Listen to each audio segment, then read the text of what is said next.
My name is Luguentz Dort, and I'm on the Cusp. I used to play soccer, and then I started playing basketball with one of my best friends, because he was playing basketball, and I just started playing with him.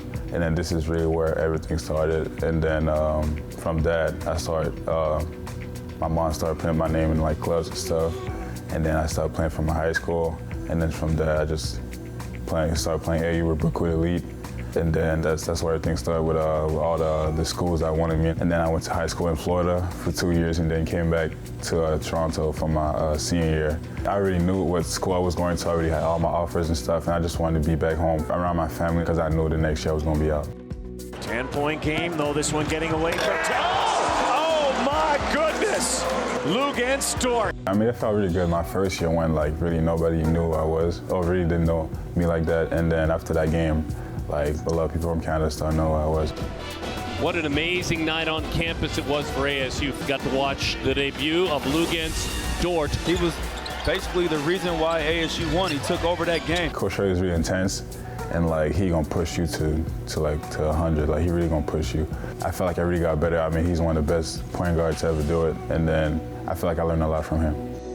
Drafting up was actually tough for me with all the expectation I had, and me going undrafted was really tough. So after the draft, I was really pissed off, sad, all the words. And as soon as the draft was over, I got the call from the GM, Simon Presti, and then he just told me that he really believed in me. He's ready to give me this opportunity, and I was ready. And I was really happy just because OKC is one of the teams I've been watching a lot growing up. Dort blew out numbers. Dort takes it. Oh, my, did he hammer that one home? If you see him coming full speed, get out of the way. I was just ready to play my game, and I felt like everything just going really good. I mean, just being myself, not trying to do too much. I'm not trying to show. Well, I know what I can do. I don't want to say that I'm trying to show people like that they made mistakes or whatever, or something happened. I'm just here to play my game, and then for the first couple games in the G League, I just been playing really well. First NBA was a couple weeks ago, actually.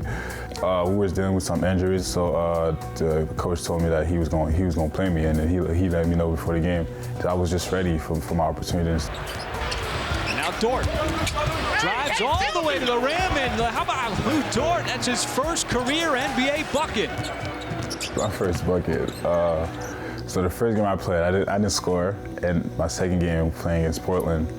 I mean, I was playing really hard, playing really good, and then I got a rebound, and then I started bringing the ball up. I seen it laid open, and I just drove past Damian Lillard, and I went and laid in, and that was just big for me because Damian Lillard is one of the best point guards in this league, and then just growing up, watching him play and stuff like that, and my first bucket was on him. But it was really fun, just T. Ferg. He's one of the funniest guys on the team, and he just had this poster with his number on there. He was like, let's take a picture. Like I bet, and then we just took a picture. It was fun. Chris Paul is just like one of the best leagues I ever had. Like he talks so much, and like he just teach me a lot on the court and off the court, and that's really nice. And Shea, just playing against him in high school and stuff like that. Just both of us being Canadian, it's just really nice to like play together. And he's a really funny guy too. Dort, count it, and a foul. That's what Dort does. I mean, he's a big physical guard. Being from Montreal and trying to play in the States, trying to go to college in the States, and even being here in the NBA, like it was like a hard path, and I'm just happy that I'm here now, and just a lot of kids can look up to me.